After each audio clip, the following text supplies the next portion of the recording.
우리가 보겠습니다만 갈라디아서 6장은 두 가지를 구체적으로 우리에게 권면하고 있다고 볼 수 있습니다. 한 가지는 뭐냐면 너희가 서로 짐을 서로 지라는 말씀이고, 또 한 가지는 너희가 서로 축복하라는 말씀입니다. 우리가 이제 이 말씀을 다음 주까지 보겠습니다만 이 두 가지의 말씀은 그 속에 우리가 성령의 신령한 은혜를 사모하고 성령의 은혜 안에 거해야 된다는 것이 전제가 되어 있는 것입니다. 여러분, 우리는 성령 충만을 이야기합니다만 그 성령님께서 우리의 가운데 어떤 일을 이루어 가시기를 원하는지를 사실 우리에게 이제 말씀하고 있는 것입니다. 우리가 본 성령의 9가지 열매가 있습니다. 사랑과 희락과 화평과 오래 참음과 자비와 양성과 온유와 충성과 절제가 있지 않습니까? 이 9가지의 열매가 있는데, 그렇다면 여러분, 이 9가지 열매가 참 아름답기는 하나 그럼 이것이 만약 우리 교회 안에 우리 성도들의 삶 속에 들어오면은 어떤 열매가 어떤 모습으로 그 모습이 드러나는 것이냐를 말하는 것입니다. 이 9가지 열매가 우리에게 맺혀졌을 때 우리에게 어떤 일이 벌어지는가? 여러분, 우리가 교회에서 흔히 사용하는 한 가지 말이 있습니다. 그것은 뭡니까? 은혜로 합시다. 은혜로 합시다. 참 여러분, 이 말이 좋은 말이고, 그리고 우리가 많이 교회에서 사용하는 말입니다. 어떤 힘든 일이 있으면 은혜로 합시다. 은혜로. 이것이 어려움을 당한 분들에게는 참 좋은 말이면서 동시에 우리는 그걸 어떻게 쓰냐면 그냥 잘 덮읍시다.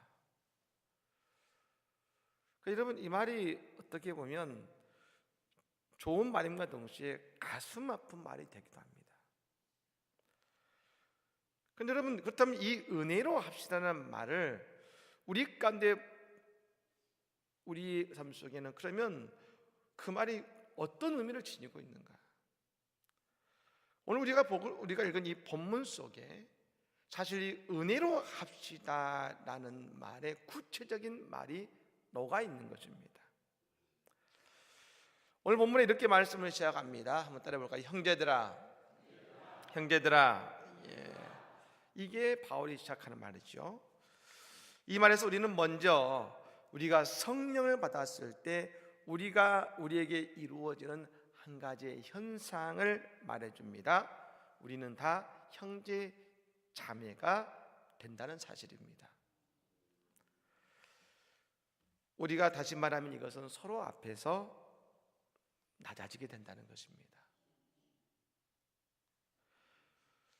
오늘 말씀은 바울의 입장에서 한번 생각해 보십시오. 갈레디아 교회의 창시자가 바울 사도입니다. 그리고 모두 다 그의 제자들입니다. 바울 사도는 그들에게서 영적인 아버지와 같은 사람입니다. 근데 바울 사도는 그들을 이렇게 불렀습니다. 오늘 형제들아. 여러분, 당연한 말 같지만 바울의 이 부름을 듣는 성도들의 마음은 어땠을까요? 저는 이것이 바로 성령 받은 사람들의 특징이라고 말하고 싶습니다. 그리고 그리스도인의 우리의 모습이라고 저는 할 수 있다고 생각합니다. 우리 예수님께서 왜요? 우리 예수님이 먼저 이것을 이루셨습니다. 그 말씀은 뭡니까? 예수님은 저 하나님의 아들이시고 하늘 보좌에 계셨던 분이 말입니다. 이 땅에 인간의 모습으로 오셔서 우리의 형제요, 우리와 같은 형제가 되어 주셨습니다. 스스로 낮아지셨습니다. 그래서 어떤 일이 벌어졌습니까? 이 땅에 평화가 깃들었습니다. 우리는 늘 높아지고자 하지요. 하지만 성령께서 우리 안에 임하시면 우리에게 일어나는 먼저 현상이 있습니다. 내가 먼저 낮아집니다. 이유는 이것이죠. 내 안에 예수의 영이 계시기 때문에. 하늘 보좌를 버리시고 이 땅에 오신 예수의 영이 내 안에 들어오시니 난 낮아집니다. 어떤 분들은 이런 말씀을 하신 분이 계시죠. 아니 목사님, 낮아지는 게 어렵습니다. 예, 어렵죠. 내가 낮아지니까 막 올라탑니다. 그런 말씀하는 분이 계십니다. 옛말에 손자를 귀여워하니까 손자가 할아버지 수염 뽑는다는 얘기 그런 말 있지 않습니까? 내가 낮아지니까 상대가 나를 우습게 봅니다. 나를 쉽게 단 것 같습니다. 그러니 어렵습니다. 예, 맞는 말입니다. 근데 여러분, 이 낮아지라는 말씀을 우리는 어떻게 잘못 이해하냐면 질서를 깨트리라는 말로 우리는 오해하면 안 됩니다. 낮아지는 것이 질서를 깨트리는 것이 아닙니다. 또한 동시에 우리가 낮아지는 것은 억지로 하는 것이 아니죠. 여러분, 신앙은 억지로 하는 것이 아닙니다. 많은 분들이 신앙을 그렇게 살려고 합니다. 네, 근데 내 안에 은혜가 있으면요, 사라지는 겁니다. 내 안에 성령이 임하면 사라지는 겁니다. 어느 교회, 우리 교회에서도 그렇죠. 여러분이 느끼실지 모르겠습니다만 늘 우리가 교회에 올 때 우리를 맞아주시는 분들이 계십니다. 장로님들이 계시죠. 원로 장로님들, 시무 장로님들 늘 먼저 오셔서 성도님들께 허리를 굽히고 인사하십니다. 어서 오십시오. 우리는 늘 뵙기 때문에 당연한 모습 같지만 당연한 모습이 아닙니다. 성도를 허리를 굽히고 인사하는 맞아드리는 여러분, 그 모습이 얼마나 아름다운 모습인지 모릅니다. 여러분, 명품 좋아하시죠?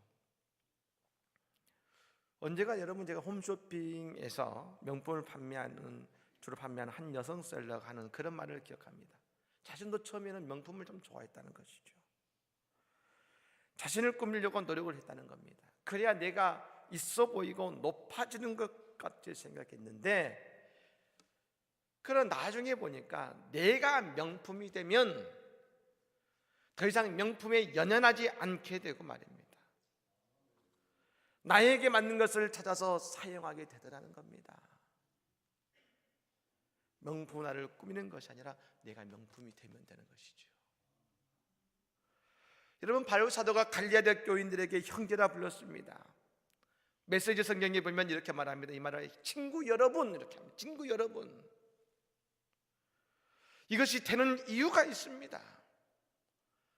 내 안에 아무것도 없는데 그냥 그 앞에서 낮아질 수는 없는 것이죠.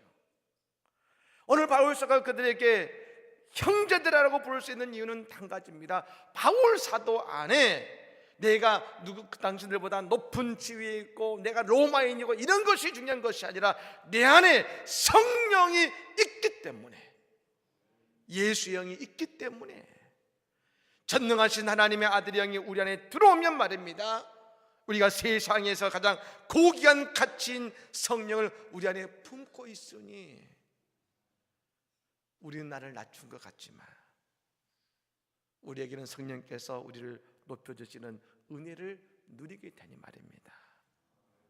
오늘 우리가 그 앞에서 낮아질 수 있는 것입니다. 저는 참 바울의 영성이 그래서 참 뛰어나다는 생각을 해봅니다. 참 바울의 영성은 뛰어나다.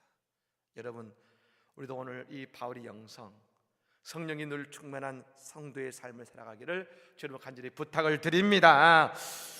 오늘 말씀 보면 또 참 어려운 말을 해줍니다. 그것은 뭐냐? 사람이 만일 무슨 범죄한 일이 드러나거든 말합니다. 여러분이 형제라 부르는 것도 어려운데 뭐라고 합니까? 상대방이 뭔가를 잘못한 겁니다. 잘못했죠. 그 무리는 여러분 사실 좋을 때 형제 자매지, 상대가 잘못하면 나는 선생으로, 나는 아버지로서 훈계하고 바로잡기 위해서 무언가를 해야 되고 오히려 더 권위를 세워야 하지 않겠습니까? 하지만 그렇다면 말입니다, 우리가 세상에서 믿지 않는 사람과 뭐가 다를까요? 제가 늘 권면하는 말씀이 있죠. 악을 악으로 갚지 말고 선으로 악을 이기십시오.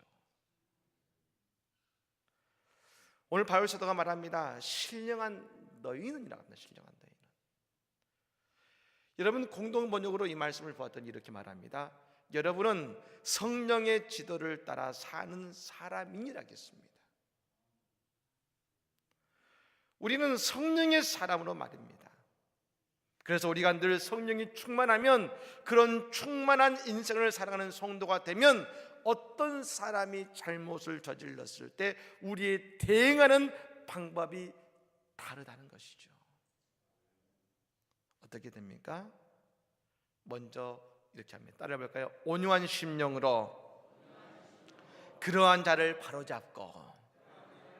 믿으십니까?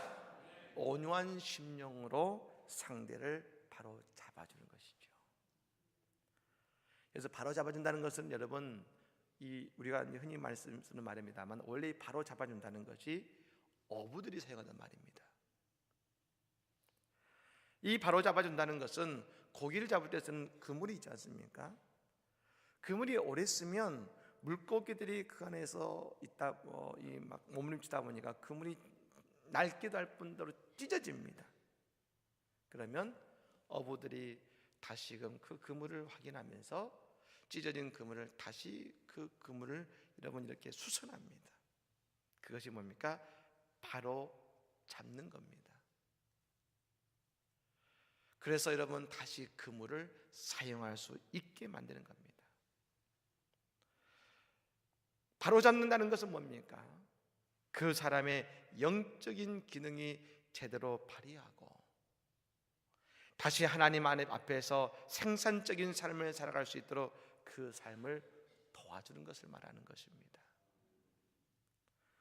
여러분, 상대를 바로잡는 것은 내가 격노하고 내가 상대를 그냥 심판해버리면 그건 결코 되지 않는 것입니다. 성령께서 우리 안에 하시는 늘 한 가지 일이 있습니다. 여러분, 그것을 에스겔서에 우리에게 보여주죠. 마른 뼈가 있습니다. 성령의 바람이 불었습니다. 어떤 일이 벌어집니까? 마른 뼈에 여러분 근육이 붙고 살이 붙고 하나님의 군대가 되었더니 다시 그것에 하나님의 생명의 바람이 부니까 어떻게 됩니까?